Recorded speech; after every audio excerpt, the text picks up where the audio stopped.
বৃষ্টি ভেজা প্রথম দেখা, এক অডিও গল্প।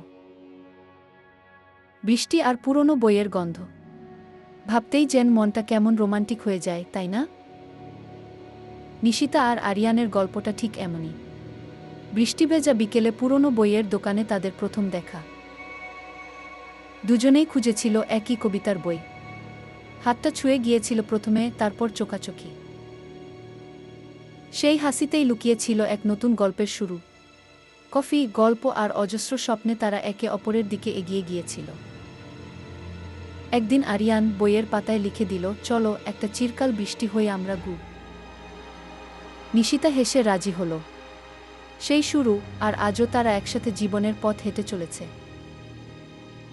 যদি এই মিষ্টি প্রেমের গল্পটা ভালো লেগে থাকে, তাহলে বন্ধুদের সাথে শেয়ার করো। আর আমাদের চ্যানেলটি সাবস্ক্রাইব করে আরও নতুন নতুন অডিও গল্পের সাথে থেকো। হয়তো তোমার জীবনেও অপেক্ষা করছে এমন সুন্দর একটা মুহূর্ত।